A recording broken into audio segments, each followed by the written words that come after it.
வணக்கம் ஃப்ரெண்ட்ஸ். பசங்களுக்கு பிடிச்ச ஜெல்லி கேக் எப்படி செய்து பார்ப்போங்க.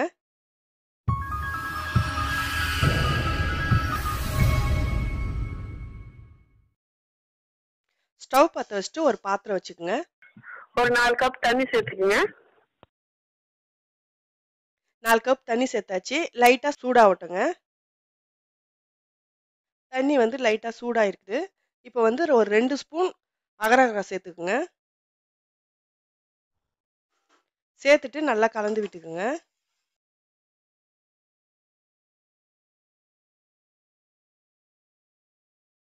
அந்த அகரகரை வந்து நல்லா கரையிட்டோங்க.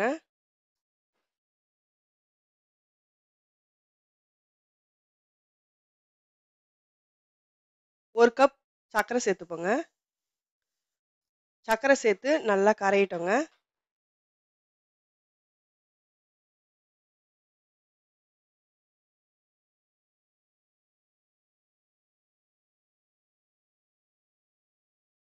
சர்க்கரை அகரகரெல்லாம் வந்து நல்லா கரைஞ்சிச்சிங்க. இப்போ வந்து நம்ம ஸ்டவ்வை ஆஃப் பண்ணிவிட்டு ஒரு 10 நிமிஷம் ஆறட்டுங்க. பாருங்க 10 நிமிஷம் நல்லா ஆறிடுச்சு. இப்போ வந்து நம்ம வந்து கேக் டின் எடுத்துப்போங்க. இப்போ கேக் டின்னில் வந்து இப்போ நம்ம காய்ச்சி வச்ச சுகர் சிரப்பை வந்து சேர்த்துப்போம். ஒரு 2 ஸ்பூன் சேர்த்துக்குங்க.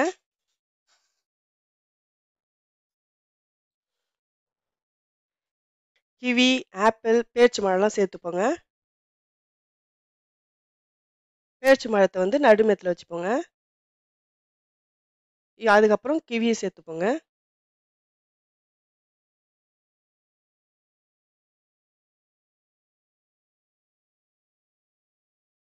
இப்போ வந்து ஆப்பிள் சேர்த்துப்போம்.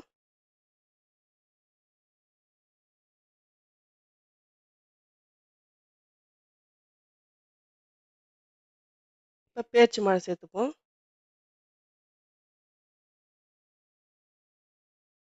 இது மேலே வந்து சுகர் சிரப்பை சேர்த்துப்போம்.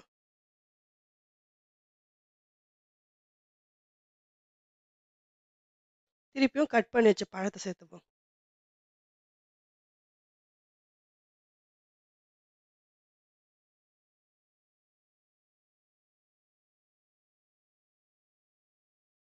சுகர் சிரப்பை வந்து சேர்த்துப்போம்.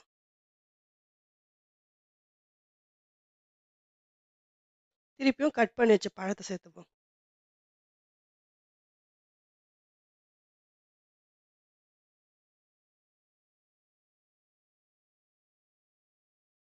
சுகர் சிரப்பை வந்து சேர்த்துப்போம். திருப்பியும் கட் பண்ணி வச்ச பழத்தை சேர்த்துப்போம். பாருங்க எல்லாத்தையும் ஊற்றியாச்சு. 1 மணி நேரம் அப்படியே வெளியே இருக்கட்டுங்க. அதுக்கப்புறம் வந்து நம்ம ஃப்ரிட்ஜில் வச்சு ஒரு 6 மணி நேரம் ஃப்ரிட்ஜில் இருக்கணுங்க. பாருங்க ஃப்ரிட்ஜிலேருந்து 6 மணி நேரம் ஆயிடுச்சு. இப்போ வந்து நம்ம எடுத்தாச்சுங்க. ஓப்பன் பண்ணி பார்ப்போம். பாருங்க நல்லா செட் ஆயிடுச்சு. இப்போ கத்தி எடுத்து சைடில் வந்து லைட்டாக இப்படி பண்ணிவிடுங்க.